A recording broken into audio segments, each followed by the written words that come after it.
जय राधा माधव जय कुंज बिहारी जय राधा माधव जय कुंज बिहारी जय गोपीजन वल्लभ गिरिवरधारी जय गोपीजन वल्लभ गिरिवरधारी यशोदानंदन व्रज जन रंजन यशोदानंदन व्रज जन रंजन यमुना तीर वनचारी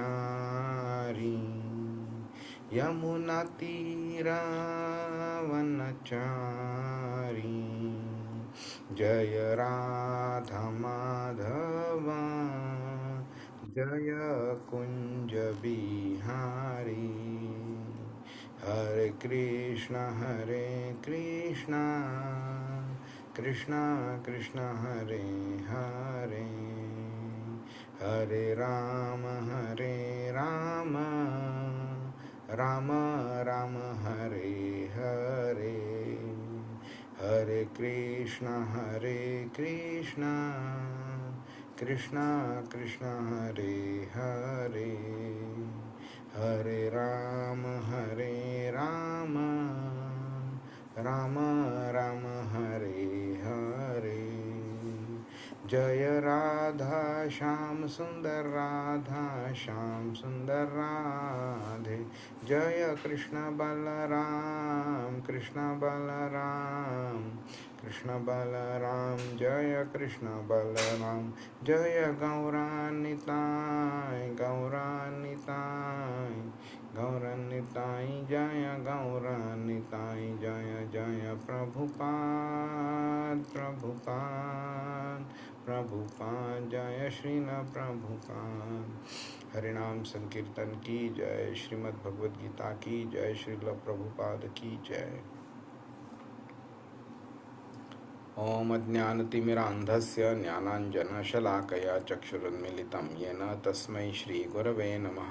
श्रीचैतन्यमनोभीष्टं स्थापितं येन भूतले स्वयं रूपकथा मह्यं स्वददाति स्वपदान्तिकम् वन्देऽहं श्रीगुरो श्रीयुतपदकमलं श्रीगुरुन् वैष्णवांश्च श्रीरूपं सागरजातं सहगणरघुनाथान्वितां तं सजीवं साद्वैतं सावधूतं परिजनसहितं कृष्णचैतन्यदेवं श्रीराधाकृष्णपादान् सहगणललिता श्रीविशाखान्वितांश्च हे कृष्ण करुणा सिंधु दीनबंधु जगतपते गोपेश गोपिकान्त राधाकान्त नमोस्तुते तप्त कांचन गौरांगी राधे वृंदावनेश्वरी वृषभानुसुते देवी प्रणमामि हरिप्रिये वाञ्छाकल्पतरुभ्यश्च कृपा सिन्धुभ्य एव च पतितानां पावनेभ्यो वैष्णवेभ्यो नमो नमः। नमो विष्णुपादाय कृष्णपृष्ठाय भूतले श्रीमते भक्तिवेदान्तस्वामिनिति नामिने नमस्ते सारस्वते देवे गौरवाणी प्रचारिणे निर्विशेष शून्यवादी पाश्चात्य देशतारिणे जय श्री कृष्ण चैतन्य प्रभु नित्यानंद श्री अद्वैत गदाधर श्रीवासादि गौर भक्तवृंद हरे कृष्णा कृष्ण कृष्ण हरे हरे हरे राम राम राम हरे हरे। हरे कृष्ण सर्वांचं स्वागत आहे। कोणाला आठवतंय आपण काय केलं मागच्या आठवड्यात? हरे कृष्ण हरे कृष्ण प्रभू. प्रभू आपण लास्ट टाइम 9.5 आपण शिकलो होतो. त्यात भगवान श्रीकृष्णांनी परमात्मा म्हणजे त्यांच्या परमात्मा रूपात ते प्रत्येक अणु आणि हृदयामध्ये प्रवेश करून संपूर्ण विश्वाला आधार देतात आणि त्यांचे म्हणजे सर्व अस्तित्व त्यांच्या सर्वांचे अस्तित्व त्यांच्यावर विसंबून आहे. तर त्यांनी नचमस्तानी भूतानी म्हणजे हे सर्व भगवान स्वरूप दर्शवतं असं आपण शिकलो होतो आणि ते आपल्या मूळ वैयक्तिक रूपात भौतिक जगाच्या आणि त्यांच्या घडामोडीच्या पूर्णपणे पलीकडे आहेत आणि ते अलिप्त आहेत अशा सगळ्या घडामोडीपासून. आणि आपण एक अतिंच भेदाभेद याबद्दल सुद्धा आपण बोललेलो.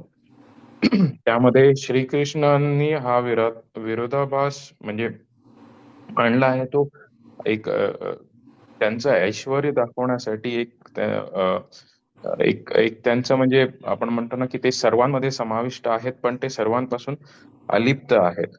तर हे एक आपण महत्वाची गोष्ट म्हणजे लाईक आपण सर्व श्रीकृष्णाने व्याप्त आहे, याचा अर्थ म्हणजे सर्व काही श्रीकृष्णच आहे आणि आपण जे दिसेल त्याची पूजा करावी बरोबर. असं न होता श्रीकृष्णाच्या कृपेमुळे हे बनलेलं आहे, श्रीकृष्णांमुळे हे बनलेलं आहे. पण ते अलिप्त आहेत तर त्यांची पूजा पण म्हणजे त्यांचं अस्तित्व जाणूनच त्यांची पूजा केली पाहिजे, असं मी एक समजलेलं. खूप छान. हरे कृष्ण. खूपच छान. तर नचमत्स्थानी भूतानी हे भगवान त्यांच्या स्वरूपाबद्दल दर्शवतं आणि म्हणून त्यांनी त्याचे क्वालिटीज पण सांगितले. भूतभृन्न, भूत असतो आणि ममात्मा भूत भावना. ओके, तर तो म्हणजे तो सृष्टीचा उगम पण आहे, नंतर तो पालन पोषण करता आहे, तो आधार करता आहे, तो सर्वव्यापी आहे वगैरे.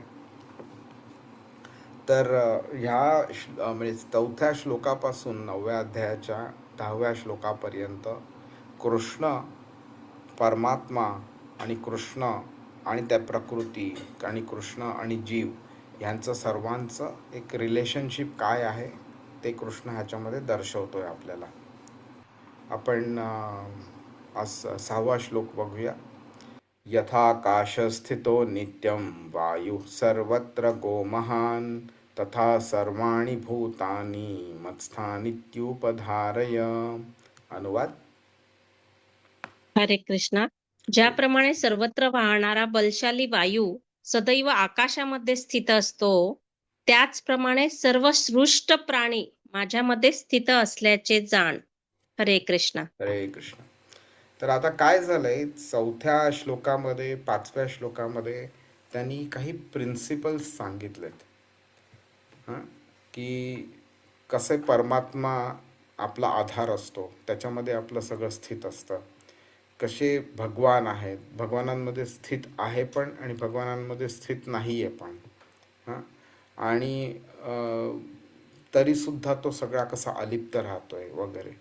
तर हे समजण्याकरता, प्रिन्सिपल समजण्याकरता त्यांनी एक उदाहरण दिले आता. ओके, तर ते आपण आज बघून घेऊया. आणि ह्या उदाहरणामुळे एक नवीन प्रिन्सिपल एक जन्माला येतं, तर ते आपण शिकून घेऊया. आणि एक बराचसा मोठा डाऊट जो असतो ना आपल्या मनामध्ये कर्माबद्दल, तो क्लिअर होऊन जाईल आज. ठीक आहे. तर 4थ्या श्लोकात आणि 5व्या श्लोकात त्यांनी काय सांगितलेलं, मत्स्थानी सर्व भूतानी, नंतर बोलतो नच मत्स्थानी भूतानी. त्यामुळे विरोधाभासी होतं.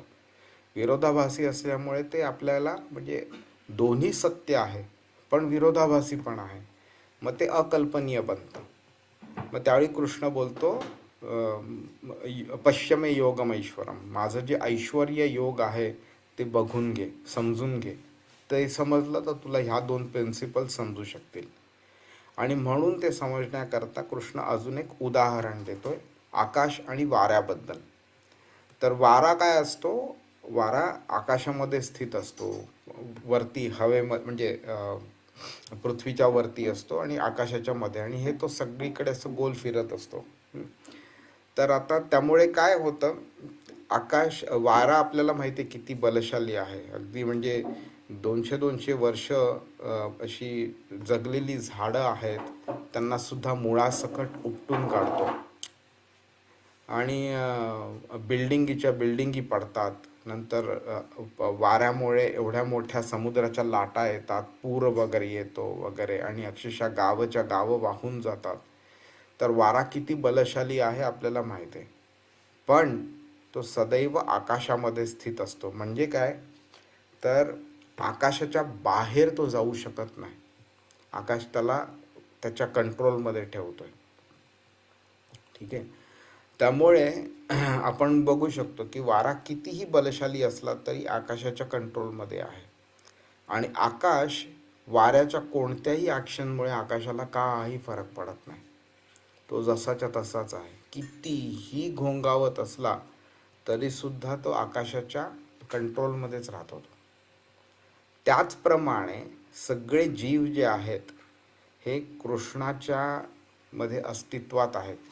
परमात्मा त्याचा सपोर्ट बनलेला आहे. परमात्मा त्यांच्यामध्ये स्थित आहे. आणि कितीही असलं तरी आपल्याला एक लिमिटेशन आहे. आपण अमुक एक गोष्ट करू शकतो, अमुक एक गोष्ट नाही करू शकत. त्यामुळे आपण आपलं सगळं जे जीवन आहे, सगळ्या ॲक्शन्स आहे, सगळ्या डिझायर्स, थॉट प्रोसेस जे काय आहे ते कृष्ण, परमात्मा वगैरे ह्यांच्या संपूर्ण कंट्रोलमध्ये, त्याच्या कंट्रोलच्या बाहेर आपण जाऊ शकत नाही. आणि एवढं असूनसुद्धा कृष्ण अलिप्त आहे आणि तो ह्या सगळ्या गोष्टीला सगळं मॉनिटर करतोय, ऑब्झर्व करतोय, पण त्या आपल्या कोणत्याही गोष्टीचा त्याच्यावरती फरक पडत नाही.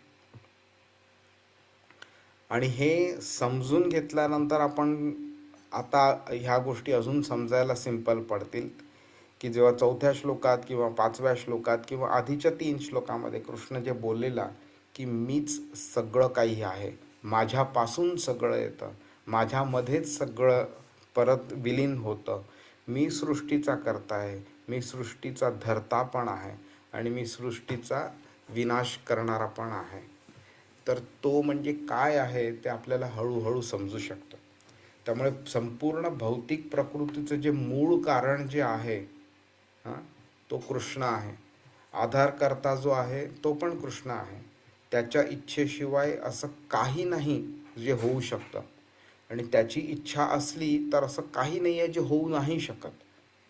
आपण बोलतो ना इंग्लिशमध्ये आपण ते बोलतो, not even a blade of grass can move without his wish. गवताचं पातसुद्धा त्याच्या इच्छेशिवाय हलू नाही शकत. ज्या काही गोष्टी होतात संपूर्ण भौतिक जगतामध्ये किंवा आध्यात्मिक जगतामध्ये किंवा त्याच्या सगळ्या ज्या ऊर्जा आहेत, त्यात जे काही ॲक्शन्स परफॉर्म करतात हे त्याच्या इच्छेमुळे होते. येते त्यांनी सँक्शन केलं की नंतर मग ती इच्छा ती ॲक्शनमध्ये बदलते. आणि हे असं नाही आहे की फक्त भगवद्गीतामध्ये सांगितलेलं आहे. कृष्णाने भगवद्गीता सांगितली आणि कृष्णाने स्वतःचा गौरव केला आहे म्हणून आपण सत्य मानतो, फक्त हे कारण नाही आहे ते. तर बाकीच्या पुराणांमध्ये, इतिहासांमध्ये, उपनिषदांमध्ये, वेदांमध्ये हे सगळंच्या सगळं कन्फर्म केलेलं आहे. हे आपल्याला वाटतं की सूर्य किती पॉवरफुल आहे, सूर्य किती महान आहे वगैरे, पण भागवतममध्ये एका श्लोकात हे लिहिलेलं आहे की सूर्य आणि चंद्र सुद्धा त्याच्या आज्ञेनुसार कार्य करतात. त्याला घाबरतात ते आणि कार्य करतात, असा शब्द आहे त्याच्यामध्ये.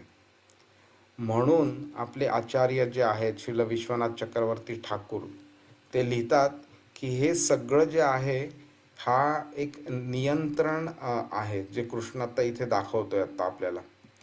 आणि त्याचं नियंत्रण असून सुद्धा तो ह्या सगळ्या गोष्टीपासून अलिप्त आहे. आणि हे समजणं सिंपल नाही आहे. पण हे जे प्रदर्शन कृष्ण करतोय ह्या दोन्ही शक्तींचं, ही एक अकल्पनीय शक्ती आहे.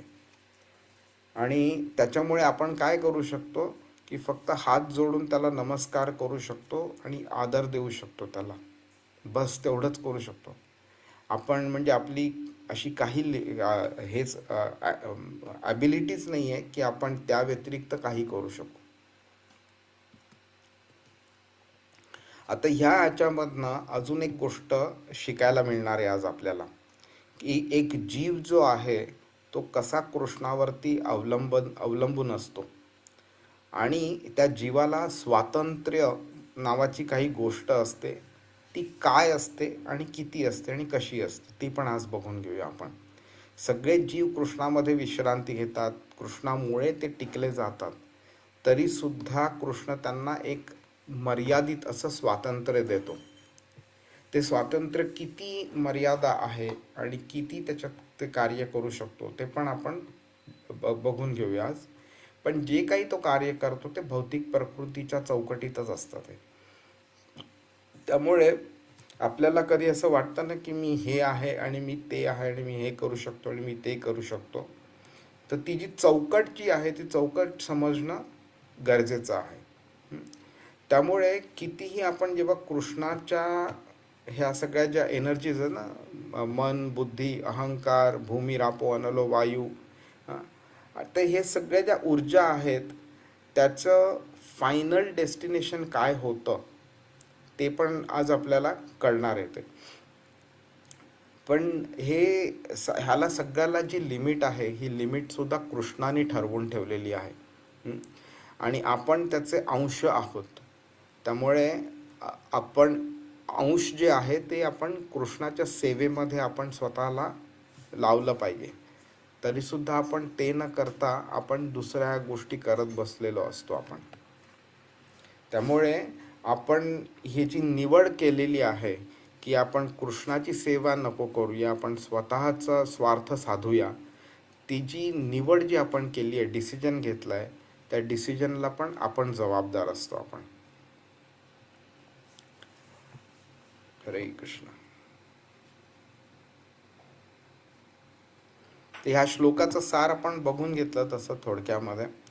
कितीही सर्वव्यापी असला तरी कृष्ण अलिप्त आहे. ज्यामुळे ते वारा आणि आकाशाचं उदाहरण दिलेलं आहे कृष्णाने. आणि हे सगळं जे होतंय, हे सगळं जे प्रकृती कार्य करते ही कृष्णाच्या देखरेखीखाली होते. ओके. आणि त्यामुळे आणि कृष्ण कसं करतोय की असं नाही आहे की ते इंग्लिशमध्ये आपण बोलतो ना मायक्रो मॅनेजमेंट. आज किती वाजता तू ऑफिसमध्ये आलास, तू काय काम करतोयस, किती झालं आहे, कसं झालं आहे वगैरे, ह्या सगळ्या गोष्टी मायक्रो मॅनेजमेंट असतं आणि ते खरं कधी करू नाही. तर कृष्ण काय करतोय, कृष्णाने ह्या सगळ्या ऊर्जा आहेत किंवा हे सगळे देवी देवता आहेत त्यांना पॉवर्स दिलेल्या आहेत आणि त्यांना ज्ञान पण दिलेलं आहे की काय करायचं, कसं करायचं, कधी करायचं, आणि त्यांना पॉवर दिलं आहे की तुम्ही करू शकता. आता त्यांच्या कार्यामध्ये कृष्ण ढवळाढवळ करत नाही. त्यांना इंडिपेंडन्स दिले कार्य करायला, ते त्याप्रमाणे करतायत. तसंच आत्म्याला पण स्वातंत्र्य दिलेलं आहे की तू काय करू शकतो आणि काय नाही करू शकत, आणि जे तू कार्य करू शकतो त्या चौकटीमध्ये राहून तू कार्य करावं. आपल्याला इच्छा असते की आपल्याला जे जमत नाही चौकट ओलांडून कार्य करण्याची पण आपण इच्छा ठेवतो आणि त्यामुळे आपण ह्या जन्ममृत्यूच्या सायकलमध्ये अडकून राहतो आपण. त्यामुळे जेव्हा आपण भगवंताचं मार्गदर्शन जे आहे त्याला आपण रिजेक्ट करतो आणि स्वतंत्रपणे कार्य करायला लागतो, त्यामुळे अशा कार्याचे जे परिणाम असतात ते परिणामसुद्धा आपणच भोगायला लागतात आपल्याला. ते आपण असं करावं ही कृष्णाची इच्छा नसते, पण तरी पण आपण हट्ट धरतो की हे करायचंच आहे, म्हणून शेवटी कृष्ण त्याला परवानगी देतो, करा. त्यामुळे एक कृष्णाचा अंश असल्याने आपण जे कार्य करायला पाहिजे ते समजून सुद्धा किंवा कधीकधी न समजून विसर पडून जेव्हा आपण दुसरीच कार्य करायला लागतो तर त्याची ज्या कार्याची जी रिस्पॉन्सिबिलिटी आहे ती आपल्याला घ्यावी लागते आणि त्याचे परिणाम जे आहेत ते आपल्याला भोगावे लागतात. आता गंमत अशी आहे की वारा आणि आकाश ह्याचं जे उदाहरण दिलं आहे ना, तर दोन्ही जे पदार्थ आहेत ते जड पदार्थ आहेत आणि अचेतन असे पदार्थ आहेत. म्हणजे काय, तर चेतना अशी त्यांच्यामध्ये नाही आहे. ओके. म्हणून त्यांची जी एकमेकांबद्दलची अनासक्ती जी आहे ना ती नैसर्गिक आहे. की समजा एखाद्या वेळी वाऱ्याने ज्या चुकीची कार्य केलं, जे करायला नाही पाहिजे तरी केलं ते, तर अशा वेळी आकाश वाऱ्याला सांगणार नाही की बाबा हे करायला नाही पाहिजे म्हणून तू, कारण तो त्याच्या कामात ढवळाढवळ देत नाही आहे आणि ते जे रिझल्ट होणार आहे त्या रिझल्टला आकाश रिस्पॉन्सिबल पण नाही आहे, त्यामुळे त्याला काही फरक नाही पडत. पण कृष्ण आणि जीव हे दोन्ही सचेतन आहेत. त्यामुळे भगवान आपल्या चुकीच्या डिसिजन्समुळे, आपल्या चुकीच्या कर्मांमुळे आपण जेव्हा परिणाम भोगतो त्याबद्दल भगवानांना वाईट पण वाटतं आणि त्यामुळे ते म्हणजे अजून असं काही करायला लागतात ज्याच्यामुळे आपण लवकर लवकर त्यांच्यापर्यंत पोहोचू शकतो. एवढं असून सुद्धा ते अलिप्त राहतात. म्हणून त्यांची जी अलिप्तता जी आहे ती किती असाधारण आहे ते आपण समजू शकतो. म्हणजे आई वडील आपल्या मुलाला शिकवतात अमुक एक गोष्ट करायची आणि अमुक एक गोष्ट नाही करायची. तर जेव्हा मुलगा अमुक एक गोष्ट करतो जी करायला नाही पाहिजे, तर त्याचे परिणाम पण आई वडील त्याला भोगायला लावतात. म्हणजे त्याला समज येईल की काय करायचं आणि काय नाही करायचं आणि का नाही करायचं. आणि ते केल्यानंतर त्याला जो त्रास होईल त्या त्रासातनं बाहेर काढण्याचं काम सुद्धा आई वडील करतात. तर ही जी अलिप्तता आहे ती असाधारण आहे. ओके.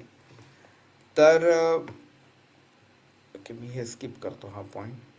तर कृष्ण हे जे अचिंत्य भेदाभेद तत्व आहे ना, की तो रिलेटेड आहे पण आणि तो रिलेटेड नाही आहे पण.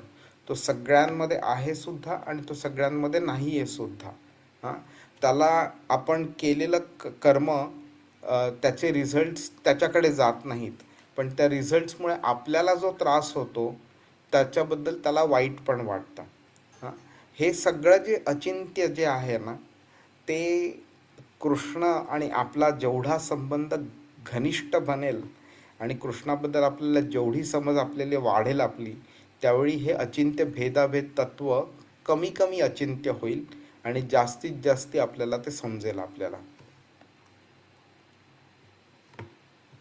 त्यामुळे कृष्णाचं जे कृष्णाची जी कृपा आहे, एवढं सगळं करून सुद्धा त्याच्यापासून अलिप्त राहणं आणि कंटिन्युअस मार्गदर्शन करत राहणं, ह्याला एक वेगळंच असाधारण असं महत्त्व येतं.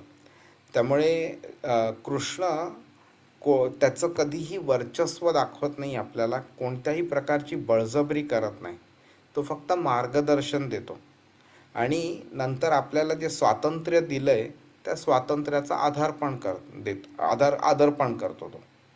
त्यामुळे जेव्हा आपण ॲज अ आत्मा स्वातंत्र्याचा जेव्हा दुरुपयोग करतो, तेव्हा त्या स्वातंत्र्यामुळे जे आपण केलेलं कार्य आहे आणि त्या कार्यामुळे जो परिणाम निर्माण झाला आहे, त्या परिणामाचा रिस्पॉन्सिबिलिटी पण आपल्यावरती राहते.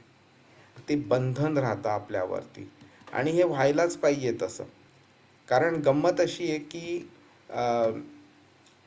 तुम्हाला संपूर्ण ज्ञान पण द्यायचं कृष्णाने, कायच करायचं काय नाही करायचं ते पण सांगायचं, तुम्हाला स्वातंत्र्य पण द्यायचं की तुम्हाला काय करायचं आहे ते तुम्ही करा आणि तुम्ही तुमच्या इच्छांप्रमाणे तुम्ही ज्या गुणांच्या संगतीमध्ये जास्ती आहात, रजोगुण असेल तमोगुण असेल, ज्या गुणांच्या संगतीमध्ये जास्ती असाल त्या गुणांचा तुमच्यावरती प्रभाव जास्ती असेल, त्या प्रभावामुळे तुमच्या इच्छा जागृत वेगळ्या वेगळ्या प्रकारच्या होतात.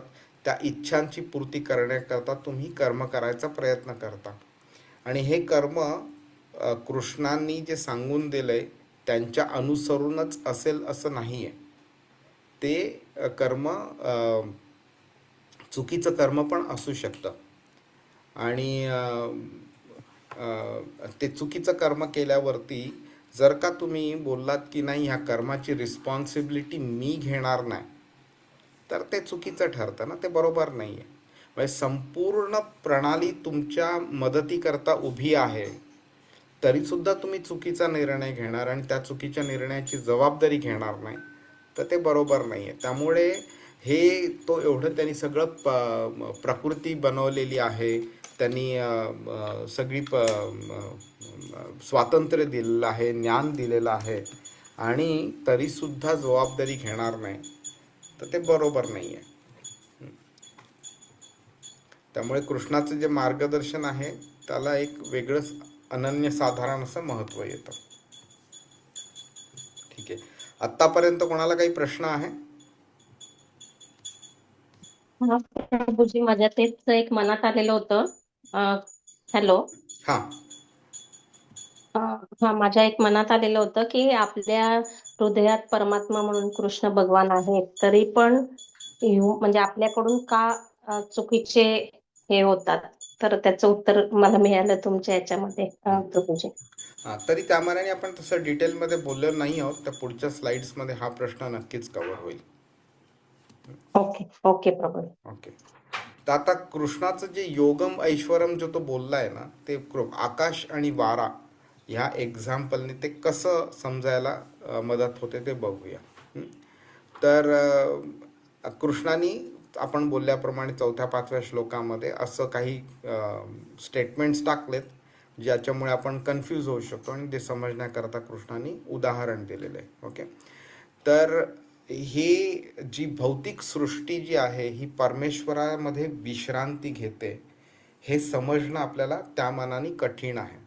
जेव्हा जर आपल्याला बोललं कोणी की महाविष्णूंच्या प्रत्येक श्वासाने जसा श्वास बाहेर जातो तसं प्रत्येक श्वास बाहेर जाताना त्याच्या शरीरामध्ये जेवढे छिद्र आहेत, त्याच्या त्वचेमध्ये जेवढे छिद्र आहेत, त्या प्रत्येक छिद्रांमधनं एक ब्रह्मांड निर्माण होत आहे.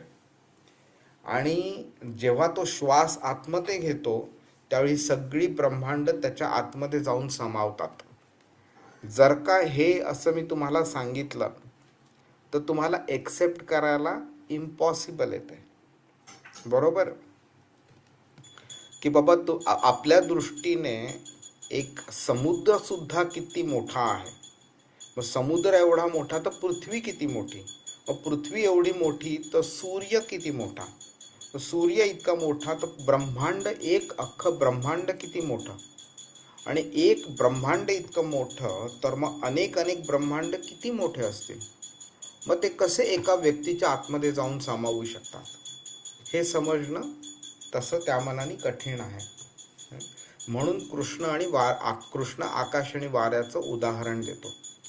तर आकाश आपण बघतो किती मोठं विस्तार आहे आकाशाचा, आणि म्हणजे अक्षरशः एका टोकापासून दुसऱ्या टोकापर्यंत बघणं शक्यच नाही, आपल्याला समजणं पण शक्य नाही आहे. तरीसुद्धा वारा त्याच्यामध्ये विश्रांती घेतो. वारा किती शक्तिशाली आहे हे पण माहिती आहे, आणि वारा कसा आहे, चंचल आहे. वारा एका ठिकाणी थांबत पण नाही. तर वारा एवढा बलशाली आहे आणि चंचल आहे तरीसुद्धा, आणि तो सर्वत्र फिरतो. असं नाही आहे की बाबा वारा पृथ्वीच्या एका टोकाला नाही आहे, फक्त दुसऱ्या टोकाला आहे, असं नाही आहे. वारा सगळीकडे फिरतो. वाराचा प्रभाव सगळ्या गोष्टींवरती होतो. म्हणजे आपण असं बोलू शकत नाही की अमुक एक गोष्ट वारा त्याला काही करू शकत नाही म्हणून. तरीसुद्धा तो आकाशाच्या कंट्रोलमध्ये असतो, आकाशाच्या अधीन असतो. तो सीमा ओलांडू शकत नाही. त्यामुळे आपल्याला हे समजायला मदत होते की भगवानांचं जेव्हा इच्छा होते त्याच्याप्रमाणे ह्या सगळ्या गोष्टी कार्य करतात. तर भगवानांच्या इच्छेच्या बाहेर काहीच नाही आहे. ज्याप्रमाणे वारा आकाशावरती अवलंबून असतो किंवा आकाशाच्या कंट्रोलमध्ये असतो, त्याचप्रमाणे सगळं काही कृष्णांमध्ये विश्रांती घेतं, आणि त्यांच्या अनुमतीशिवाय कोणतंही कार्य घडत नाही. हे गोष्ट समजणं अतिशय इम्पॉर्टंट आहे. आणि ह्याचं नंतर आपण रिलेशनशिप कर्मावरती लावू आपण. तर जे काही होत आहे ना ते सगळं भगवंतांच्या इच्छेने होत आहे. हे संपूर्ण विश्व जे आहे ते भगवंतांच्या देखरेखीखाली होत आहे. ओके. त्यांच्या इच्छेशिवाय आपण बोलल्याप्रमाणे गवताचं पातसुद्धा हलू शकत नाही. सगळे आत्मे, त्यांच्या कृती, त्या आत्म्यांकडे असलेली शक्ती, देवतांकडे असलेली शक्ती, सगळे म्हणजे प्राणी मात्र म्हणा, काही म्हणा, पृथ्वी, जल, आकाश, वायू वगैरे जे काही आहे, अग्नी वगैरे जे काही आपल्याला सुचेल, हे संपूर्णच्या संपूर्ण त्यांच्या कंट्रोलमध्ये आहे. सर्व भूते माझ्यात आहेत, मत्स्थानी सर्व भूतानी आणि न च मत्स्थानी भूतानी. ओके. ते माझ्यात विश्रांती घेत नाही असं विरोधाभासी त्यांनी सांगितलेलं. तर आता ते समजायला आपल्याला सोपं पडू शकतं ते की तो ज्याप्रमाणे ह्या सगळ्यांना कंट्रोल करतो, त्यांचा स्वामी आहे, त्याचप्रमाणे तो अलिप्तसुद्धा राहतो. आणि हा किती मोठी गोष्ट आहे बघा. आपण एखाद्या कंपनीमध्ये काम करतो तर त्या कंपनीला प्रॉफिट झाला किंवा नाही झाला याच्यापासून आपण तसा अलिप्त राहू शकत नाही. का? तर कंपनीचा प्रॉफिट किंवा लॉस त्याचा परिणाम डायरेक्टली आपल्या जॉबवरती होऊ शकतो, सॅलरीवरती होऊ शकतो, इन्क्रिमेंटवरती होऊ शकतो, प्रमोशनवरती होऊ शकतो, सगळ्यावरती होऊ शकतो. त्यामुळे आपण एखादी गोष्ट करतो त्याचं जे रिझल्ट आहे त्या रिझल्टशी आपण कम्प्लिटली अलिप्त राहणं किती डिफिकल्ट आहे.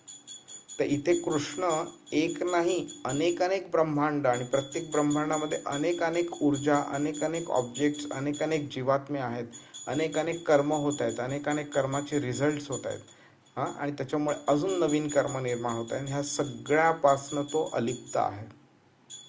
किती मोठी गोष्ट आहे बघा. आणि तरीसुद्धा तो ह्या सगळ्या जीवांबरोबर गुंतल्याशिवाय सुद्धा तो सगळ्या जीवांना आधार देतोय आणि त्यांचं जीवन पुढे पुढे सरकवत आहे.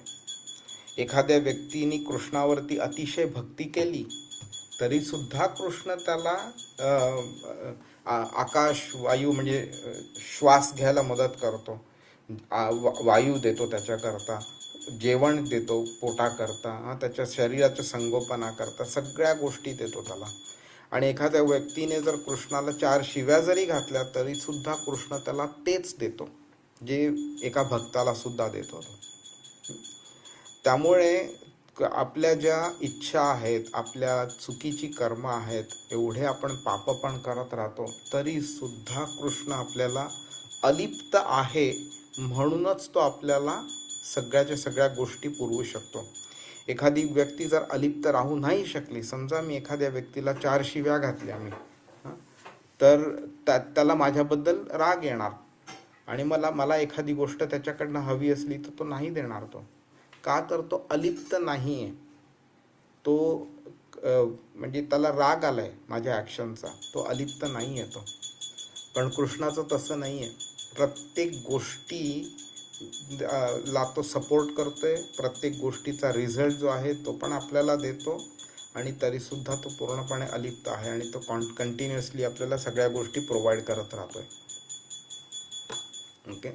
आणि हे का शक्य आहे तर आकाश आणि वायूचं उदाहरण ह्याच्याकरता तोकडं पडतं. ते जड पदार्थ आहेत पण कृष्ण आणि आत्मा सचेतन आहेत. वायूनी एखादी चुकीचं कर्म केलं तरी आकाशाशी काही संबंध नाही राहत तसा, पण कृष्ण त्याप्रमाणे अलिप्त राहत नाही. तो आपल्याला चुकीचं कर्म केल्यावरती आपल्याला रिझल्ट पण देतो आणि त्या रिझल्टमुळे जर आपल्याला काही त्रास होत असेल तर आपल्याला ज्ञान देऊन काही बाकीची मदत करून आपल्याला त्यातनं बाहेर पण काढतो तो. हरे कृष्ण. हे म्हणजे हे त्याचं योगम ऐश्वरम आहे. ओके. भगवंतांची शक्ती आकाश आणि वाराचं उदाहरण अगदी 100% स्पष्ट नाही केली तरीसुद्धा एक तो तत्व जे आहे ते समजून घ्यायला आपल्याला थोडंफार मदत करतं. आता एक आपण महत्त्वाच्या टॉपिकवरती बोलणार आहोत, स्वातंत्र्य. ओके. तुम्ही ह्या इंग्लिशमध्ये फ्री विल हा शब्द ऐकला असेल. ओके. कोण सांगू शकेल फ्री विल बद्दल? तुम्हाला आतापर्यंत काय माहिती आहे फ्री विल बद्दल? प्रभूजी, एखादा जेव्हा निर्णय घ्यायचा एक वेळ येते तर त्यावेळेला आपण योग्य निर्णय अयोग्य निर्णय आपण कुठलाही निर्णय घेऊ शकतो. तर ते एक फ्री विल एक अशी गोष्ट आहे की जी आपल्या मनाप्रमाणे आपण स्वतःहून घेऊ शकतो. त्याच्यावरती कोणाचा दुसऱ्याचा वर्चस्व किंवा दुसऱ्याचा धाक राहत नाही. ते आपलं स्वतःच डिसिजन असतं. हरे कृष्ण. हरे कृष्ण. हा सीमा माताजी, तुम्ही काय म्हणत होतात? हा नाही, तेच मी तो शब्द सांगत होती की कोणाचे बंधन नसताना आपण हे करणं म्हणजे डिसिजन घेणं जस्ट ऍड करत होते. बर. आता कृष्ण सुद्धा आपल्या आत्म्याला एक स्वातंत्र्य देतो. आता तुमच्याकडे कधी कधी असे ऑप्शन्स असतात ना की अमुक एक कार्य करावं किंवा न करू नये, किंवा तिसरं ऑप्शन असेल, चौथं ऑप्शन असेल. त्या प्रत्येक ऑप्शन इज पॉसिबल, म्हणजे तुम्ही ती ॲक्शन घेऊ शकता. जर का हे ऑप्शन दिलंच नसतं तर काय झालं असतं तुमच्यावरती म्हणजे काही तुम्हाला काही स्वातंत्र्य नाही आहे. तुम्हाला फक्त एकच गोष्ट करायची आहे म्हणजे करायची, बस. काही ऑल्टरनेटिव्ह नाही आहे. तर मग ते कोणत्या प्रकारचं स्वातंत्र्य आहे? ते स्वातंत्र्य नाही झालं ना. तर कृष्ण आत्म्याला स्वातंत्र्य देतो. आणि आता ह्याबद्दल आपण जसं बोलत होतो, तर आकाश हे एका उलट्या वाडग्यासारखं आहे. आपल्याकडे एक भांडं असतं ना, आणि ते जर आपण उपडं ठेवलं तर कसं आहे, तर तसं ते आकाश वाटू शकतं. त्याच्या भांड्यामध्ये भांड्यात वारा असतो, बरोबर. तो वारा जसा हवा तसं फिरत राहतो, किंवा तो स्टॅग्नंट पण असेल. ओके. पण भांडं फक्त वाऱ्याला त्याचा एरिया दाखवतंय. बाकी त्याची जी आतली जी मूवमेंट आहे वाऱ्याची, ते आकाश कंट्रोल करत नाही, ते भांडं कंट्रोल करत नाही आहे, बरोबर. म्हणजे काय की वाऱ्याने आज वादळाच्या रूपात यावं का एका झुळकेच्या रूपात यावं, हे आकाश कंट्रोल करत नाही. वाऱ्याने लाटा जोरजोराच्या आणून पूर आणावं का एक सुंदर लहरी निर्माण कराव्या, ते आकाश कंट्रोल करत नाही. आकाशाने काय एवढंच केलेलं आहे की तुझी सीमा जी आहे ती एवढी लिमिटेड आहे, बस. त्या सीमेमध्ये तुला कार्य करायचं आहे. मग तू काय डिसिजन घेतो कार्य करायला आणि काय नाही घेत, हा त्याच्यावरती सोडला आहे त्याने. ठीक आहे. तो एवढा शक्तिशाली आहे आणि त्याला मोकळीक जी दिलेली आहे ते फक्त त्या आकाशाच्या जेवढा जे एरिया आहे त्याच्यामध्येच दिलेली आहे. पण तो वारा जो आहे तो आकाशाच्या पलीकडे जाऊ शकत नाही, तो नेहमी त्यातच स्थित असतो. आणि हे अजून समजायला आपण अजून एक उदाहरण घेऊया. तुम्ही कधी एका गाईला किंवा बैलाला असं खुंटीला बांधलेलं बघितलेलं आहे का? तर तुम्हाला आठवेल की गाईला एक दोरी बांधलेली असते. ती दोरी असेल एक 5 मीटर 10 मीटर 15 मीटर लांबची काही दोरी असेल ती, आणि त्या दोरीचं दुसरं टोक एका खुंटीला बांधलेलं असतं. त्याचा अर्थ काय होतो की जे 15 मीटरचं जे रेडियस आहे त्याच्याने जो सर्कल निर्माण होईल, फक्त त्या सर्कलमध्ये ती गाय किंवा तो बैल आहे ती जाऊ शकते, त्याच्या पलीकडे जाऊ शकत नाही. मग त्या सर्कलमध्ये त्या गायीनी काय करावं आणि काय नाही करावं, तो जो खुंटीला बांधतो तो तेवढं जास्ती कंट्रोल नाही करत त्याच्यामध्ये. तुला जे करायचं ते कर, तुला बसायचं आहे, उभं राहायचं आहे, तुला आळस द्यायचं आहे, तुला जोरजोराने हंबरायचं आहे का, किंवा तुला शी करायची, सू करायची, चारा देईल खायला वगैरे, तुझ्या वासराला दूध प्यायला देणं वगैरे, हे सगळं तू करू शकतोस. पण त्या चौकटीमध्ये राहून. ती जी चौकट आहे ते हा आकाश उदाहरणारूपीमध्ये चौकट आकाश वाऱ्याला निर्माण करून देतोय. त्या चौकटीच्या आतमध्ये वाऱ्याला जे करायचं ते करू शकतो. त्यामुळे वारा जो आहे त्याचं अस्तित्व आकाशापासून स्वतंत्र नाही, तो आकाशाच्या अधीनच आहे तो.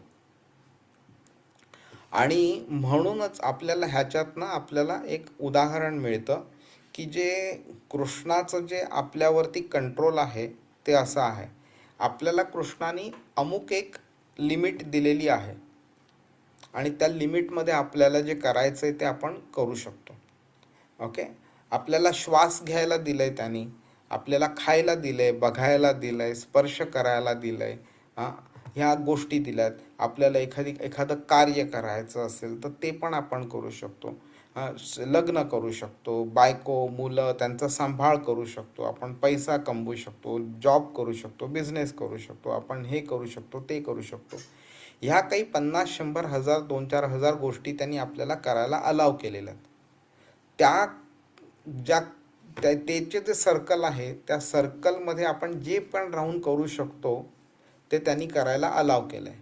त्याच्या बाहेर त्यांनी अलाव नाही केलं.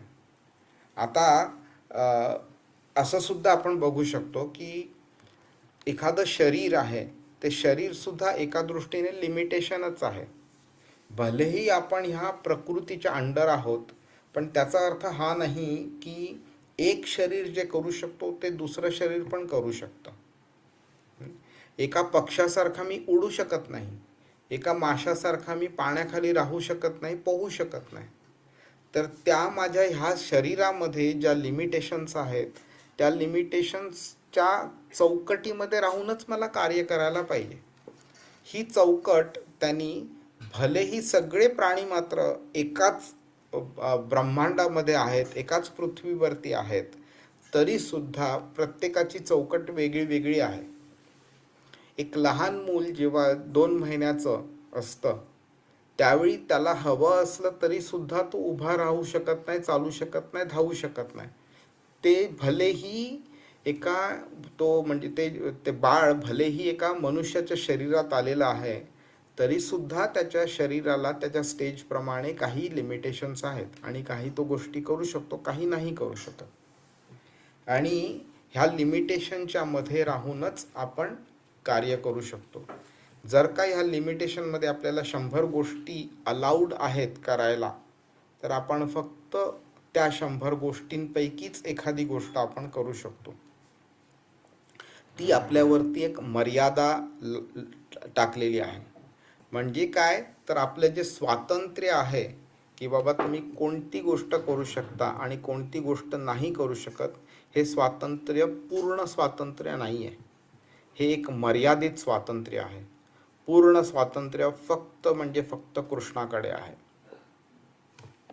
ठीक आहे.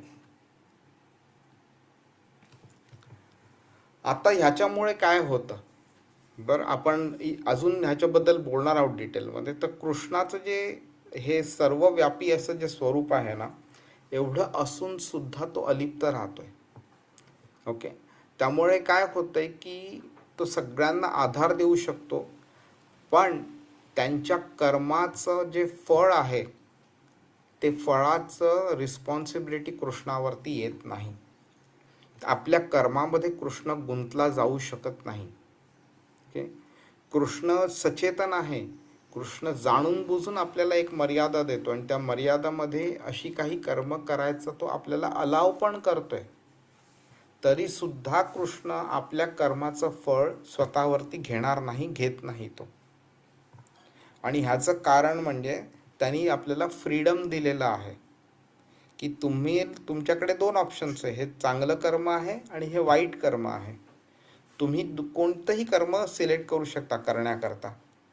लोकांना काय होतं की लोकांना त्यांच्या इच्छा इतक्या अनकंट्रोलेबल होतात की त्यांना हे चांगलं आहे हे माहीत असून सुद्धा त्यांची प्रवृत्ती वाईट कर्म करण्याकडे जाते. मग कृष्ण काय म्हणतोय की तुम्हाला मी सांगितलेलं हे चांगलं आहे, हे जर केलं तर ह्याचा अमुक एक परिणाम आहे, हे वाईट आहे, हे केलं तर अमुक एक परिणाम आहे.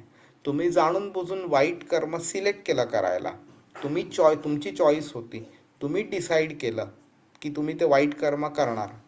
मग त्याचा जो परिणाम आहे तो पण तुमच्याकडेच येणार आहे. तो माझ्याकडे कसा येईल तो? ठीक आहे. तर हे झालं म्हणजे प्रिन्सिपल ह्याच्या मागे. कृष्ण कोणत्याही मार्गाने आपल्याला एखादं पर्टिक्युलर कर्म करायला भाग पाडत नाही. ओके. त्या लेवलचं त्यांनी स्वातंत्र्य दिलेलं आहे. त्यांनी काही नियम टाकून ठेवलेले आहेत की झाड चालू शकणार नाही तर झाड नाही चालत. त्यांच्या काही नियमांच्या चौकटीमध्ये बसून संपूर्ण ही प्रकृती निर्माण झालेली आहे. त्याच्यामध्ये ज्या चौकट्या आहेत, इंडिव्हिज्युअल चौकट्या, त्या चौकट्यांमध्ये राहून आपल्याला त्यांनी अलाव केलेलं आहे. अमुक एक कार्य करू शकता, अमुक एक कार्य नाही करू शकत. त्यामुळे आपण त्या चौकटीमध्ये राहून कोणतं कार्य निवडतो त्याच्यावरती तो इन्फ्लुएन्स करत नाही आणि हस्तक्षेप करत नाही कोणत्याही प्रकारचा. ॲज अ जीवात्मा आपलं अस्तित्व आपण संपूर्ण आधाराकरता आपण कृष्णावरती पूर्णपणे अवलंबून आहोत. ओके. आपण स्वातंत्र्य पण दिलेलं आहे निवड करण्याकरता. आपण ऑप्शनच्या लिस्टमध्ये नवीन ऑप्शन्स टाकू शकत नाही. जे अवेलेबल ऑप्शन्स आहेत त्याच्यामधलंच एखादं आपल्याला सिलेक्ट करावं लागतं. आपण फायनली सगळंच्या सगळं त्याच्या अंतिम नियंत्रणाखाली असतो आणि आपण त्याच्या आश्रयामध्ये असतो. आपण कोणतीही गोष्ट अशी करू शकणार नाही जी त्याला वाटत नाही आपण करावी म्हणून. ठीक आहे. तर हे जे एक संबंध जो आहे भगवानांबरोबर, हा एक अकल्पनीय संबंध आहे. म्हणजे एवढा तो आपल्यावरती कंट्रोल करू शकतो, आपल्यावरती फोर्स पण करू शकतो, की तुला हे 10 ऑप्शन भलेही दिलेत पण मी तुला हीच गोष्ट करायला लावणार आणि तू हेच करणार, हे करू शकतो तो, तरी पण तो करत नाही. पण म्हणजे काय तो कधीच करत नाही असं पण नाही आहे. जेव्हा त्याला एखादी गोष्ट घडवून हवी असते त्यावेळी तो ती घडवून आणतोच तो. जसं परीक्षित महाराजांच्या बद्दल तुम्ही ऐकलं असेल, कृष्णाला कलियुग सुरू झालेलं आणि कृष्णाला भागवतम जे आहे ते लोकांपर्यंत पोहोचवायचं होतं, श्रीमद भागवत पुराण.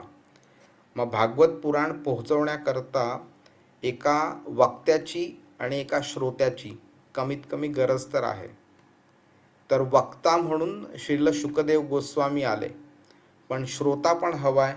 आणि भागवतमसारखं अतिशय अमल असं पुराण येते, म्हणजे कोणत्याही प्रकारचा डाग नाही आहे त्या पुराणामध्ये.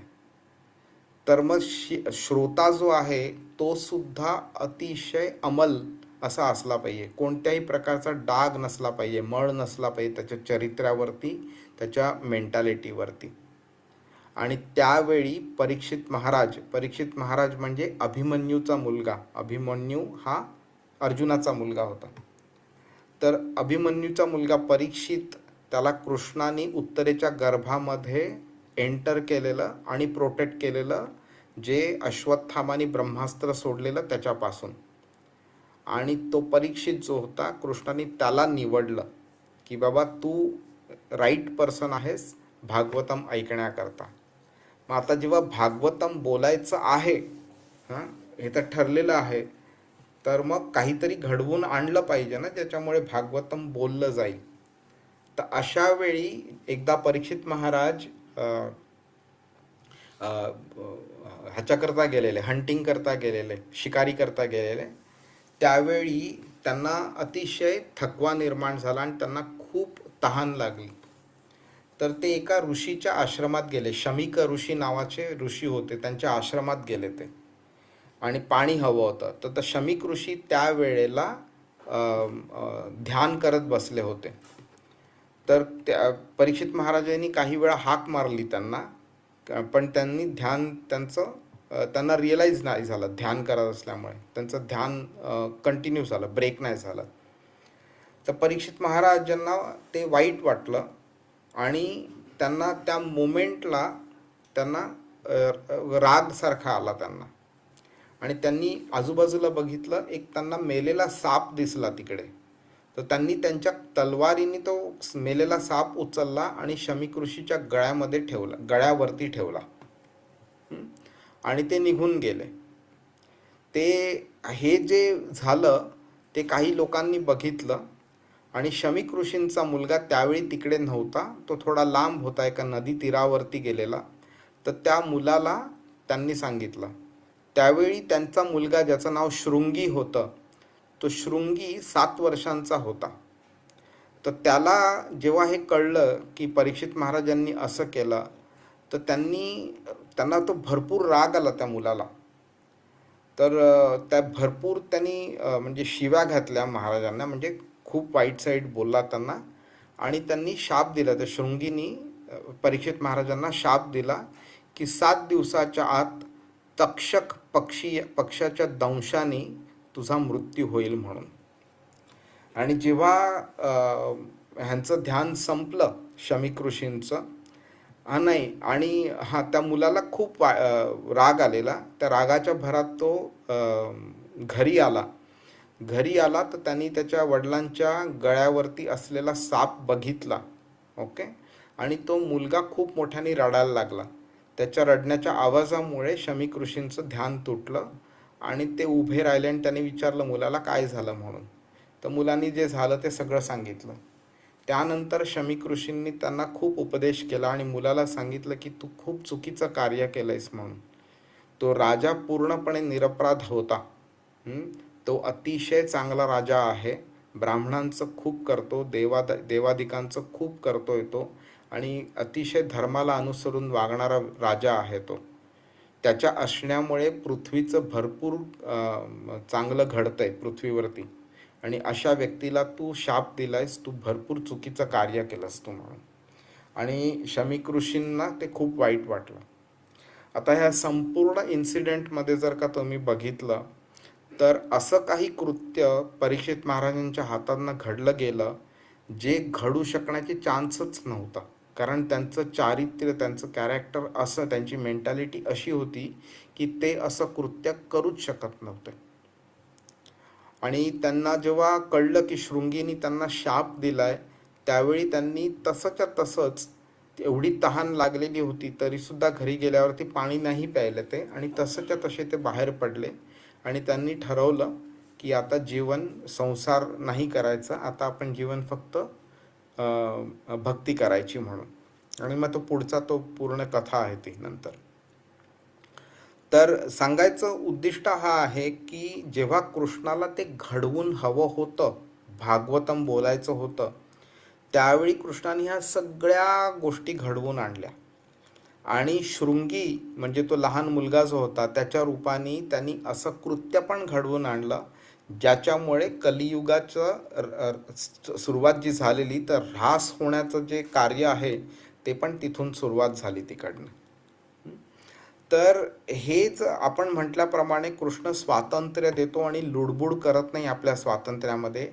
हे जितकं खरं तितकंच हेही खरं की जेव्हा त्याला एखादी गोष्ट घडवून हवी असते त्यावेळी तो ती घडवून आणणारच आणणार. मग तुम्हाला स्वातंत्र्य असो नसो, तुमच्याकडनं स्वातंत्र्य परत घ्यावी लागलं तरी घेईल, जे काय करायचं आहे ते करेल, पण तो ती घडवून आणणार. का? तर त्यामुळे तुमचंच नाही तर संपूर्ण सृष्टीचं, संपूर्ण विश्वाचं, संपूर्ण प्राणीमात्रांचं त्यातनं बेनिफिट होणार असेल, मग तो घडवून आणणारच ते. हरे कृष्ण. आता आपण हा अजून एक गोष्ट बघून घेऊया की हे जी जीवाला एक स्वातंत्र्य मिळतं त्याच्यामुळे काय जबाबदारी येते आपल्यावरती. आणि 14व्या अध्यायामध्ये 18व्या श्लोकामध्ये कृष्ण सत्व, रज आणि तमो गुणच्या कॅरेक्टरिस्टिक्स सांगून झाल्यानंतर ह्या गुणांमध्ये असलेल्या व्यक्तीबद्दल ते माहिती देतात. तर त्याच्याशी ह्याचं कसं रिलेशनशिप आहे ते बघून घेऊया. तर आपण बघितलं वारा आणि आकाश आणि कृष्ण आणि प्रकृती ह्याचं कसं रिलेशनशिप आहे ते बघितलं आपण. त्यामुळे आपण संपूर्ण आपलं अस्तित्व कृष्णावरती अवलंबून आहे. तरीसुद्धा कृष्णाने मर्यादित स्वातंत्र्य दिलेलं आहे आपल्याला, बरोबर. तर जसं वारा सीमा असते आकाशाची, त्याच्यामध्ये तो मोकळेपणाने फिरतो, तसंच भगवंतानी एक व्यवस्था निर्माण केली आणि त्या व्यवस्थेच्या चौकटीमध्ये आपण कार्य करतो आपण, बरोबर. सगळ्यांना तो आधार देतो, सगळ्यांना जे गरज आहे ते तो पुरवतो त्याच्याकरता वगैरे. पण त्यांनी काही नियम पण स्थापित करून ठेवलेले आहेत. आणि त्या नियमांमुळे तो कोणावरतीही जबरदस्ती अशी करत नाही आहे की तुम्ही ह्या नियमांचं पालन केलंच पाहिजे म्हणून. तुमची जर इच्छा असेल तर तुम्ही नियमांचं करा पालन, नसेल इच्छा तर नका करू पालन. नियमांचं जर पालन केलं तर तुम्हाला अमुक एक रिझल्ट मिळेल, परिणाम मिळेल. नियमांचं पालन नाही केलं तर तुम्हाला अमुक एक रिझल्ट मिळेल. हे दोन्ही रिझल्ट काय ते त्यांनी आपल्याला सांगून ठेवलं. आणि आपण आपल्या इच्छांच्या बेसिसवरती आपण आपली चॉईस असते आपली. तर आपल्याला काय कृष्णाने 14व्या अध्यायामध्ये ना कृष्णाने सत्वगुण, रजोगुण आणि तमोगुण ह्यांचं एक ॲनालिसिस केलं आहे. आणि वेगळ्या वेगळ्या पर्स्पेक्टिव्जनी सत्व आणि रजो आणि तम ह्या गुणांमुळे जे इन्फ्लुएन्स्ड असतात व्यक्ती, त्या व्यक्ती कसं कार्य करतात ते कृष्णाने सांगितलेलं आहे. आणि ते सांगून झाल्यानंतर 18व्या श्लोकामध्ये त्यांनी एक फायनल असं एक कन्क्लुजन दिलेलं आहे की ह्या सगळ्या कार्यांचं काय रिझल्ट असतो. तर त्यांनी सांगितलं आहे, ऊर्ध्वं गच्छन्ति सत्वस्था, मध्ये तिष्ठन्ति राजसः, जगन्य गुणवृत्तिस्था, अधो गच्छन्ति तामसः. ऊर्ध्वं म्हणजे वरती, गच्छन्ति म्हणजे जाणं. जे सत्वस्था म्हणजे सत्व गुणामध्ये स्थायिक आहेत, स्थित आहेत लोक, ते वरच्या प्लॅनेट्सवरती जातात, ऊर्ध्वं गच्छन्ति. जे राजसिक लोक आहेत, जे रजोगुणामुळे जास्ती इन्फ्लुएन्स्ड असतात, ती लोक मध्ये तिष्ठन्ति म्हणजे पृथ्वी लोकावरती तिष्ठन्ति म्हणजे राहतात. म्हणजे आपण ऑलरेडी आत्ता इकडे आहोत म्हणून राहतात हा शब्द वापरला आहे, आणि आपण वरती चर्चा प्लॅनेट्सवरती नाही आहोत म्हणून गच्छन्ति हा शब्द वापरला आहे. आणि आपण खालच्या प्लॅनेट्सवरती पण नाही आहोत म्हणून तमोगुणी व्यक्तींकरता तो परत गच्छन्ति हा शब्द वापरतो. तर काय बोलतं की जी जघन्य म्हणजे खूप घाणेरडं असं गुण आहे जे तमोगुण आहे, तर तमोगुणामध्ये जे इन्फ्लुएन्स जास्ती लोक आहेत ते अधोगच्छन्ति म्हणजे खालच्या प्लॅनेट्सवरती ते जातात. ओके, तर आता हे सांगून झाल्यानंतर आपल्याला लगेच कळतं की आपण डिसाईड करू शकतो की आपण सत्वगुणात राहायचं का रजोगुणात राहायचं का तमोगुणात राहायचं. कोणत्या प्रकारच्या गुणांच्या लोकांशी आपण संगत ठेवायची आणि कोणत्या प्रकारच्या गुणांच्या लोकांशी आपण संगत नाही ठेवायची हा चॉईस आपला आहे. प्रभुपाद नेहमी एक उदाहरण द्यायचं की एखाद्या व्यक्तीला जर दारुडा बनायचं असेल तर त्याला काय करायला लागतं, फक्त एक छोटीशी गोष्ट करावी लागते, दारू पिणाऱ्या लोकांची संगत ठेवावी लागते त्याला. मग तो ऑटोमॅटिकली संगतीप्रमाणे तो सुद्धा दारू प्यायला सुरू करतो आणि दारुडा बनतो तो. तसंच एखाद्या व्यक्तीला चांगला बिझनेस करायची इच्छा असेल तर तो बिझनेस करणाऱ्या लोकांशी संगत ठेवतो, त्याप्रमाणे त्याला नॉलेज मिळतं, त्याप्रमाणे तो बिझनेस करतो. तसंच एखाद्या व्यक्तीला जर कृष्णाचा भक्त बनायचा असेल तर त्याला फक्त भक्तांची संगत करावी लागते. त्या संगतीप्रमाणे ते जे बाकीचे भक्त आहेत ते जे कार्य करतायत त्यांना बघून हा पण तसंच कार्य करतो आणि हा पण भक्त बनतो. त्याचप्रमाणे सत्वगुणात जर तुम्हाला राहायचं असेल तर तुम्हाला सत्वगुणी लोकांची संगत ठेवावी लागते. रजोगुणात राहायचं असेल तर रजोगुणाची संगत ठेवायची, तमोगुणात राहायचं असेल तर तमोगुणातल्या लोकांची संगत ठेवायची. आणि त्यालाच जर आपण उलट जर केलं तर असं होऊ शकतं की जर का आपण सत्वगुणी लोकांची संगत ठेवली तर आपण सात्विक बनतो, जर का आपण रजोगुणातल्या लोकांची संगत ठेवली तर आपण राजसिक बनतो, आणि जर का आपण तमोगुणी लोकांची संगत ठेवली तर आपण तामसिक बनतो. त्यामुळे आपल्याला काय बनायचं आहे त्याच्या बेसिसवरती आपण संगत निवडतो आणि मग त्याप्रमाणे आपण बनतो. मग आपण आता डिसाईड करू शकतो की बाबा मला सत्वगुणी बनायचं आहे का नाही बनायचं, मग मी तशी संगत ठेवू का नको ठेवू, हा आपापला इंडिव्हिज्युअल प्रश्न आहे. कृष्ण आपल्याला इकडे सांगतोय की ही निवड करायची स्वतंत्रता जी आहे ही मी तुम्हाला दिलेली आहे, तुम्ही निवड करा. तुम्हाला आता कळलेलं आहे काय रिझल्ट आहे, कोणतं काय निवडलं तर काय रिझल्ट मिळतं हे तुम्हाला कळलेलं आहे, तर तुम्हाला जे हवं ते तुम्ही निवड करा. ठीक आहे. म्हणून कृष्ण स्वतःची मनमानी करत नाही, तो त्याचं जे चॉईस त्याची जी आहे ती तो आपल्यावरती लादत नाही आपल्यावरती. ओके, आपल्या आत्म्याला त्यांनी जी मुभा दिलेली आहे, स्वातंत्र्य जे दिलेलं आहे, त्या स्वातंत्र्याचा तो आदर करतोय आणि तो आपल्याला त्या प्रकारचे आपल्यावरती फोर्स करत नाही. तो तुम्हाला जे हवंय ते तुम्ही करा. ठीक आहे. म्हणून 9.6 आपण जो आता श्लोक शिकतो आणि 14.18 जो आपण आता त्या श्लोकाबद्दल बोललो, हा जो दुवा आहे ना त्याच्यामधला तो खूप इम्पॉर्टंट आहे की सगळी भूतं त्याच्यामध्ये विश्रांती घेतात आणि त्या दैवी अवस्थेमध्ये आत्मा जी निवडतो जे ज्या गोष्टी त्याचा परिणाम पण वाहून नेतात स्वतःच तो. तर हे जे समजणं आहे हे खूप इम्पॉर्टंट आहे की त्याचा कंट्रोल आपल्यावरती किती आहे आणि एवढं असूनसुद्धा तो आपल्यावरती किती कंट्रोल ठेवतो. आणि जर का आपण त्या कंट्रोलला अनुसरून वागलो, त्याच्या इच्छेनुसार वागलो तर आपल्याला त्याचा काय रिझल्ट मिळतो हे पण आपल्याला समजू शकतं ह्याच्यामध्ये. तर 15व्या अध्यायाच्या 7व्या श्लोकामध्ये कृष्ण बोलतो, ममैवांशो जीवलोके जीवभूत सनातनः. ममैवांशो अंश, आपण कृष्णाचे अंश आहोत. मम अंश म्हणजे कृष्णाचे अंश आहोत. हां, जीव लोके म्हणजे हे सगळे जे जीव आहेत हे कृष्णाचे अंश आहेत. ह्या जे लोक आहेत, जे प्लॅनेट्स आहेत त्याच्यावरती. हं?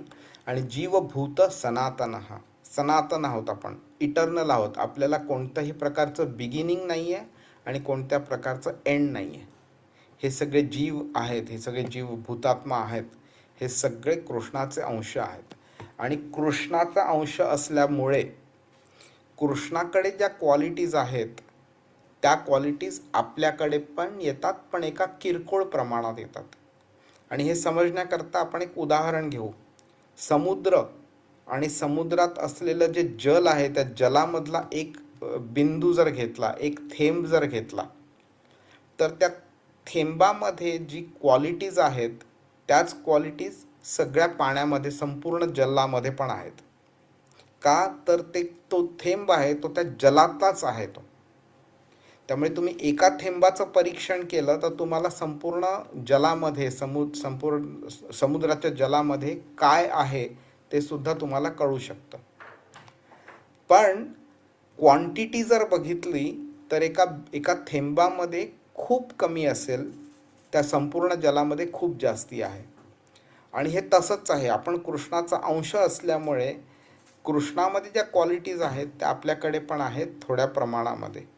कृष्णामध्ये भरपूर प्रमाणात आहेत, आपल्याकडे भरपूर कमी प्रमाणात आहेत. पण तरीसुद्धा तो परमात्मा कृष्ण सर्वोत्तम पूर्ण पुरुषोत्तम असा भगवान असल्यामुळे त्याच्याकडे काही अशा क्वालिटीज आहेत ज्या आपल्याकडे नाही आहेत. त्या भागवतममध्ये डिटेलमध्ये दिलेलं आहे, भक्तिरसामृत सिंधूमध्ये पण दिलेलं आहे, ते आपण कधी बोलू त्याबद्दल. कृष्णामध्ये चेतना आहे, कृष्णामध्ये इच्छाशक्ती आहे. तीच इच्छाशक्ती आपल्याकडे पण आहे. तरीसुद्धा एवढा तो मोठा कंट्रोलर असून सुद्धा त्याची इच्छाशक्ती तो आपल्यावरती लादत नाही. तर ही जी आपल्यावरती एक चौकट निर्माण केलेली आहे ना, ती चौकट म्हणजे तुम्ही ह्या चौकटीमध्ये राहून काम कराल, त्याच्यामध्ये आपण असं एक यंत्र नाही आहोत आपण, की बाबा एका यंत्राला काय दिलेलं आहे की जेव्हा चावी फिरवतो गाडीला ती गाडी पुढेच जाते. त्या गाडीला जर मध्ये थांबायचं असेल तर गाडीकडे ते स्वातंत्र्य नाही आहे की स्वतःहून थांबेल जरी आपली इच्छा नसली तरी. जर का गाडीला थांबवायचं असेल तर एखाद्या ड्रायव्हरला आतमध्ये बनावं लागतं, किंवा आजच्या युगाच्या बद्दल बोलायचं तर कमीत कमी आर्टिफिशियल इंटेलिजन्स तरी असावा लागतो ज्यामुळे ती गाडी स्वतःहून थांबू शकते. पण गाडी म्हणजे एक यंत्र झालं, पण आपण तसे यंत्र नाही आहोत. आपल्याला कृष्ण स्वातंत्र्य देतोय. ओके, त्या स्वातंत्र्यामुळे कृष्ण आपल्याला अलाव करतोय की बाबा तुला जे आवडेल ते तू कर, तुझी चॉईस आहे. तुला परिणाम मी सांगितलेला आहे कोणत्या गोष्टीचा काय होणार आहे, पण निर्णय काय सिलेक्ट करायचं काय नाही करायचं ते तुझ्यावरती आहे. आणि म्हणून आता ह्याच्यावरती आपल्याला समजू शकतं की जेव्हा एखादी व्यक्ती एखादं पापाचं फळ जेव्हा भोगते त्यावेळी त्या पापाच्या फळाच्या भागीदारीमध्ये कृष्ण येत नाही. तुम्ही बऱ्याच वेळा म्हणजे काही लोक असतात ज्यांना शास्त्राचं तेवढं नॉलेज नसतं, त्यांना तुम्ही बोलताना ऐकलं असेल, अरे तुझ्यामुळे हे झालं म्हणून, तू आहेस, जर का तू अस्तित्वात असशील तर तू हे कसं होऊन दिलं माझ्याबरोबर, हे माझ्याबरोबर हे होतंय ह्याचाच अर्थ तू अस्तित्वात नाही आहेस. Why good things happen to bad people and bad things happen to good people ना. तर हे तुम्ही भरपूर वेळा ऐकलं असेल. तर जेव्हा हे प्रश्न निर्माण होतात ना कोणाच्या मनामध्ये, त्याचवेळी आपण समजू शकतो की त्या व्यक्तीला शास्त्राचं नॉलेज नाही आहे. कर्म ह्या फिलॉसॉफीचं नॉलेज नसलं आणि कर्म ज्याच्यामुळे घडून येतं आहे तो आत्मा, परमात्मा आणि प्रकृती ह्या तिघांमुळे ते घडून येतं आहे, त्यांचं पण नॉलेज जर नसलं तर मग असे विचार निर्माण होतात. 18व्या अध्यायाच्या 63व्या श्लोकामध्ये 99% भगवद्गीता शिकवून झाल्यानंतर कृष्ण अर्जुनाला काय म्हणतो हे तुम्ही बघा. त्याच्यावरनं तुम्हाला कळून येईल की खरं स्वातंत्र्य काय असतं ते. कृष्ण अर्जुनाला बोलतो, विमृश्यैतत् अशेषेण यथेच्छसी तथा कुरु. कृष्ण अर्जुनाला सांगतोय, आता मी जे काही तुला सांगितलेलं आहे ते तुला समजलंय का, ते तुला पटलंय का? जर हो तर यावर पूर्णपणे विचार कर आणि नंतर तुला जे करायचंय ते कर. किती इम्पॉर्टंट आहे हे समजणं, कारण कोण बोलतंय आणि कोण ऐकतंय आणि काय बोललं गेलंय हे सुद्धा इम्पॉर्टंट आहे हे समजणं. मी जर का माझ्या मुलाला सांगितलं की तुला जे करायचंय ते कर, तर आणि त्यांनी ते माझ्या मनाविरुद्ध केलं तर काही मोठी गोष्ट नाही आहे ती, कारण मी पूर्ण पुरुषोत्तम भगवान नाही आहे. आणि जरी का मी चांगलं सांगितलेलं असलं आणि त्यांनी चुकीचं केलं तरी तो ऐकण्याकरता तो अर्जुन नाही आहे तो. त्यामुळे इकडे भगवान सांगतायत, हा द टॉपमोस्ट पर्सन सांगतोय. आणि ऐकणारा सुद्धा कोण आहे तर कृष्ण 4थ्या अध्यायाच्या 3ऱ्या श्लोकात बोललाय अर्जुनाला की भक्तोसी मे सखाचेती रहस्यम हे तद उत्तमम. हे जे रहस्य आहे हे इतकं उत्तम रहस्य आहे की तुला ते सांगण्याकरता मी तुला निवडलंय. का निवडलंय तर तू माझा भक्त पण आहे आणि सखा पण आहेस तू माझा. म्हणजे कृष्णाचा एक निस्सीम भक्त, कृष्णाचा एक निस्सीम मित्र, सखा, कृष्णाकडनं जो टॉपमोस्ट पर्सन आहे त्याच्याकडनं शिकल्यानंतर सुद्धा कृष्ण त्याला स्वातंत्र्य देतोय बोलायला की बाबा तुला जे हवं ते कर म्हणून. ह्याला म्हणतात स्वातंत्र्य. असं नाही की सगळ्या दोऱ्या बांधून ठेवायच्या एका कठपुतलीच्या, आणि नंतर मग त्याला सांगायचं की तुला वागायचं तसं वाग. तसं नाही केले कृष्णाने. Best of the best knowledge दिलंय आणि त्यानंतर तो बोलतोय की तुला जे हवं ते कर. तर ह्याच्यामुळेच आपल्याला कळतं की ही जी निवड जी आहे, जी आत्मा एखाद्या कार्य करण्याचा जो डिसिजन घेतो, तो डिसिजन घेताना संपूर्णपणे तो स्वैच्छिक निर्णय असतो तो त्याचा. जरी चौकट असली तरी त्या चौकटीमध्ये जे काही तो मॅक्सिमम करू शकतो ते करण्यामागे जो थॉट प्रोसेस आहे, ती थॉट प्रोसेस कृष्ण कंट्रोल नाही करत. त्याच्या बेसिसवरती तुम्ही जो डिसिजन घेणार आहात तो डिसिजन पण कृष्ण कंट्रोल नाही करत. पण एवढं सुद्धा आहे की कृष्ण अमर्यादित आणि अनियंत्रित असं स्वातंत्र्य देत नाही. तो एका लिमिटमध्येच स्वातंत्र्य देतो. पण आता तुम्ही एवढं सुद्धा बघून घ्या की मर्यादित स्वातंत्र्य देऊन सुद्धा आपण किती चुकीचे निर्णय घेतो आणि त्या स्वातंत्र्याचा दुरुपयोग किती करतो आपण. ओके, तर तुम्ही इमॅजिन करू शका की जर का अमर्यादित स्वातंत्र्य दिलं तर किती अराजकता येईल सोसायटीमध्ये आणि किती ते विनाशाचं कारण ठरेल. म्हणून कोणत्या दिशेने फिरायचं हे वाऱ्याने, कोणत्या दिशेने फिरायचं हे आकाश डिसाईड करत नाही. ओके, आकाश फक्त त्याला एक एरिया देतो, तू ह्या एरियामध्ये फिर म्हणून. त्याचप्रमाणे आत्मा निवड करतो की त्या एरियामध्ये कसं फिरायचं, कुठे फिरायचं, किती फिरायचं. हे जे लिमिट दिलेलं आहे ते काय डिसिजन घ्यायचा काय नाही घ्यायचा ते तो चॉईस असून सुद्धा तो चुकीचा निर्णय घेतो. ठीक आहे. आपण 3ऱ्या अध्यायामध्ये 27वा श्लोक आपण शिकलेलो. तर तुम्हाला कधी वेळ मिळाला तर जरा यूट्यूबवरती ह्या श्लोकाचे बहुतेक आपण 2 का 3 व्हिडिओज, म्हणजे 3 तास बोललेलो आपण ह्याबद्दल. तर ते 2 का 3 व्हिडिओज अपलोडेड आहेत यूट्यूबवरती. तर एकदा परत ते वाचा, ऐका जरा, ते बघा तुम्ही. त्याच्यामध्ये तुम्हाला ह्या स्वातंत्र्याबद्दल तुम्हाला जास्ती डिटेलमध्ये समजून येईल. तो श्लोक असा होता, प्रकृते क्रियमाणानी गुणै कर्माणि सर्वशः अहंकार विमूढात्मा कर्ताहम इति मन्यते. तर हे जे 3 गुण आहेत, सत्वगुण, रजोगुण, तमोगुण, ह्या 3 गुणांच्या प्रभावानी, प्रकृतीमधले हे गुण आहेत ना, ह्या 3 गुणांच्या प्रभावामुळे एक जीवात्मा, एक आत्मा जो असतो तो स्वतःला समजतो, कर्ताहम इति मन्यते, की ह्या सगळ्या ही जी कार्य केली ती मी केली आहेत असं मानतो तो. तो तसं का मानतो? तर तो अहंकार विमूढात्मा, तो विमूढ आहे, मूर्ख आहे. नॉर्मल मूर्ख नाही आहे तो, विशेष मूर्ख आहे तो, विमूढ आहे तो. आणि का विमूढ आहे? कारण तो अहंकाराच्या प्रभावाखाली आहे. त्याला ते कळत नाही आहे की ह्या गोष्टी ज्या घडवून आणल्यात त्या प्रकृतीने घडवून आणलेल्या आहेत. त्यांनी फक्त इच्छा निर्माण केली, त्यांनी फक्त डिसिजन घेतला की अमुक एक गोष्ट मी करणार आणि त्याप्रमाणे प्रकृतीने घडवून आणलेल्या आहेत. त्यामुळे आत्मा इच्छा करू शकतो, त्याचा एक हेतू ठेवू शकतो. पण भौतिक प्रकृती काय करते की भगवानांनी हे जे सगळं स्थापन केलं आहे, ती प्रकृती आणि गुण आणि वगैरे हे सगळे कर्माचे नियम वगैरे, त्यानुसार कार्य घडून येतं आहे ते. त्याचप्रमाणे हे जे आपण आपल्या पुढे जे ऑप्शन्स वगैरे अवेलेबल असतात डिसिजन घेण्याकरता, हे सुद्धा एका चौकटीमध्ये असतात. एक प्रणाली आहे, ते एक मेकॅनिझम आहे. त्या मेकॅनिझममध्ये हे सगळे आपल्याला ऑप्शन्स मिळतात आणि त्याप्रमाणे आपण कार्य करतो.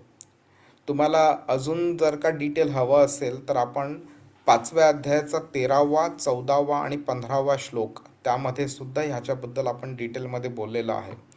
तर हे 3 जे श्लोक आहेत ना, हे जर का तुम्हाला समजले, 5व्या अध्यायाचा 13वा, 14वा आणि 15वा श्लोक, हे जर का तुम्हाला समजले व्यवस्थित, तर तुम्ही असं पूर्ण गॅरंटी ठेवा तुम्ही की तुम्हाला कर्म म्हणजे काय, ते कसं घडतं, हे सगळं तुम्हाला समजून येईल. आणि त्या कर्माचे रिझल्ट्स आत्म्याकडे काय येतात, परमात्म्याकडे का जात नाहीत, ते पण तुम्हाला समजून जाईल तुम्हाला.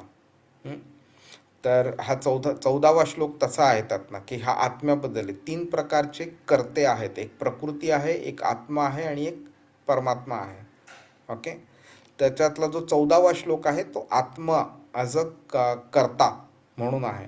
तर तो श्लोक असा आहे, तर न कर्तृत्वम न कर्माणि लोकस्य सृजती प्रभुः न कर्मफल संयोगम स्वभावस्तु प्रवर्तते.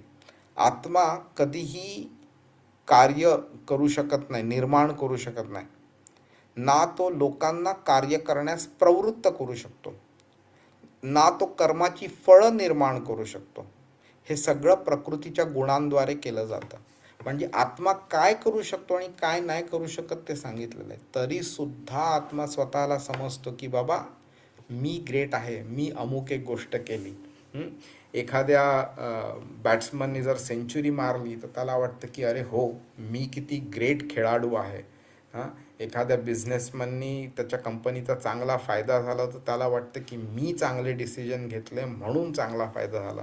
एखाद्या कलाकाराने कलेमुळे काही एखादं चित्र वगैरे निर्माण केलं तर त्याला वाटतं की मी किती मोठा कलाकार आहे, माझ्या हातामध्ये जादू आहे म्हणून वगैरे. तर त्याला हे कळत नसतं की कर्ता करविता कोण आहे ते. भगवानांच्या इच्छेशिवाय कोणतीही गोष्ट घडणार नाही. आणि भगवान जेव्हा प्रकृतीला ऑर्डर देतात त्यावेळी प्रकृती ते घडवून आणते. आपल्याला वाटतं आपण केलं म्हणून, पण तरीसुद्धा आपण का पापाचं पूर्णपणे जबाबदार असतो? का ती डिसिजन जो आहे करण्यामागे ती आपली असते. चॉईस असतो आपल्याकडे, पण आपण डिसाईड करतो नाही हे चांगलं भलेही असेल ही गोष्ट, पण मी ती चांगली गोष्ट नाही करणार, ही वाईट गोष्ट आहे तीच करणार. आणि त्या डिसिजनचा परिणाम म्हणून ते कर्मफळ आपल्याकडे येतं. मध्ये जबाबदारी शेवटी असते ती आत्म्यावरतीच राहते. हरे कृष्ण. हेवी होतं का समजायला? सगळे शांत झालेत एकदम. प्रभूजी, नाही म्हणजे आपण तर सगळ्यांनी ऍक्सेप्ट केलेलंच आहे की कृष्ण भगवान हे परम श्रेष्ठ आहे. त्यामुळे हे सगळं, आणि तुम्ही जे एक उदाहरण दिलं होतं, हत्ती त्या सुईच्या छिद्रातून निघू शकतो का वगैरे, जे आपल्याला अकल्पनीय आहे ते सगळं कृष्ण भगवान करू शकतो, याच्यावर तर बिलीफ आहेच प्रभूजी. जय जय. ते एक आपण जे नेहमी असतं ना की आपण करतो किंवा आपल्याकडून करवलं जातं, हे नेहमी एक म्हणजे एक द्विधा मनस्थिती राहते की आपल्याला माहिती आहे की हे देवाच्या इच्छेने होतंय, पण आपली जे फ्री विल ज्याबद्दल आपण बोलतो तर त्यात नेहमी कन्फ्युजन असतं. पण एक तर आहे की श्रीकृष्णाने हे आपल्यालाच एक कर्तव्यच दिलेलं आहे की आपल्याला हे करायला पाहिजे. आपण जे म्हणतो ना की गृहस्थाश्रमात राहून जे आपल्याला आता जे आहे आपल्याला मिळालेलं आहे कर्म करायला ते करणं गरजेचं आहे. आणि हातावर हात न धरून बसता जे आपल्याला श्रीकृष्णाने बुद्धी दिली तिचा व्यवस्थित उपयोग करून जे करायचं ते करायलाच पाहिजे. बरोबर, अगदी बरोबर. खूप छान, खूप छान. बर, ठीक आहे. हरे कृष्णा. भेटूया पुढच्या आठवड्यामध्ये. Hare Krishna, Hare